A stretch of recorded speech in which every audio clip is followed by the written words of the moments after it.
प्यारे बंधुओं, जैसा कि सनातन धर्म में हर वर्ष ये सब पर्व आया करते हैं, विशेष रूप से हमारे यहाँ कन्या के सूर्य में आश्विन कृष्ण पक्ष में पितृपक्ष होता है। कन्या के सूर्य में पिंडदान का बहुत बड़ा महत्व है। इसको हमारे यहाँ महालय कहा जाता है। इस वर्ष पितृपक्ष की शुरुआत 10 सितंबर से हो रही है। यह पक्ष 16 दिन मनाया जाता है।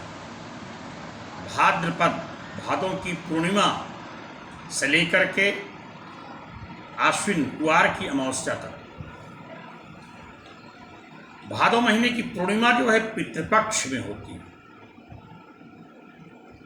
जिसके पिता पूर्णिमा की तिथि पर किसी महीने में देहावसान हुआ है, उनकी पारण श्राद्ध भी भाद्रपद की पूर्णिमा पर होती है। इसलिए तर्पण की शुरुआत, पिंडदान का शुरुआत भाद्रपद शुक्ल पक्ष पूर्णिमा से कर देना चाहिए, जो कि इस वर्ष 10 सितंबर रविवार से शुरू हो रहा है। हमेशा लोग पंचक है 2 दिन जल नहीं देना चाहिए, 3 दिन जल नहीं देना चाहिए, ये फिजूल की बात है। इस ऊहापोह में आप न पड़ें। पूर्णिमा 10 तारीख से आप तर्पण करना शुरू कर दें। इसमें जो लेट शुरू करेंगे, देर में शुरू करेंगे, उनका पितृपक्ष खंडित होगा। पंचक से तर्पण का कोई लेना देना नहीं है। 16 दिन लगातार तर्पण किया जाए। पंचक तो हमेशा इस पर भाद्रपद की पूर्णिमा बिना पूर्वा भाद्रपद नक्षत्र के होती ही नहीं। सदैव पंचक इस पर रहेगा। जब तक पंचक नहीं आएगा तब तक पूर्णिमा होगी ही नहीं। इस पर विचार करने की आवश्यकता नहीं है। हर हालत में पानी देना शुरू कर दें 10 तारीख से।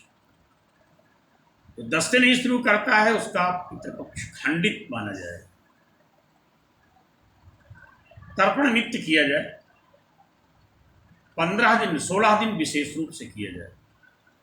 स्नान करके किसी जलाशय में करें, या स्नान करने के बाद कोई थाली रख लें। धातु की थाली हो, स्टील की थाली में नहीं। जौ, चावल, तिल, त्रिकुश, मोटक, पवित्री आदि रख करके तर्पण करें।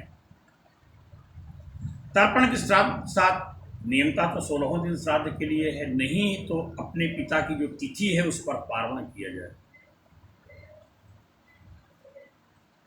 मानिए किसी का पिता जीवित है, माता मर गई है, तो मातृनवमी के दिन वे लोग अन्वष्टका श्राद्ध करें। अन्वष्टका श्राद्ध उन्हीं के लिए है जो सधवा माताएं मरी हैं।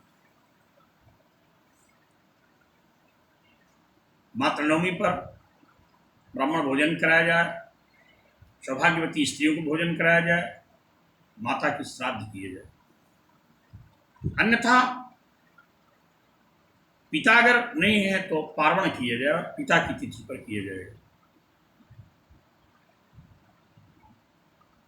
अमावस्या को सर्वपैत्री माना जाता है, उस पर तो सभी को श्राद्ध करना ही चाहिए। अगर पिता की तिथि पर कर चुके हो तब भी श्राद्ध चाहें तो करें, न चाहें तो उस दिन ब्राह्मण भोजन का विशेष महत्व है। 16 दिन शुद्ध भोजन बने, गोग्रास निकाला जाए, कौवे को दिया जाए, कुत्ते को दिया जाए, सीधा निकाला जाए, ब्राह्मण भोजन कराया जाए। शुद्ध ब्रह्मचर्य का पालन करते हुए पितरों की इस पक्ष को मनाना चाहिए। साथ ही साथ कुछ लोग बीच में श्राद्ध करते हैं, क्षौर कर्म करा लेते हैं, गलत है। 16 दिन का अनुष्ठान है, बीच में क्षौर कर्म नहीं होना चाहिए। पितृपक्ष की अमावस्या महालय पर श्राद्ध और तर्पण करने के बाद इससे निवृत्त हो जाने पर क्षौर कर्म आप कराएं।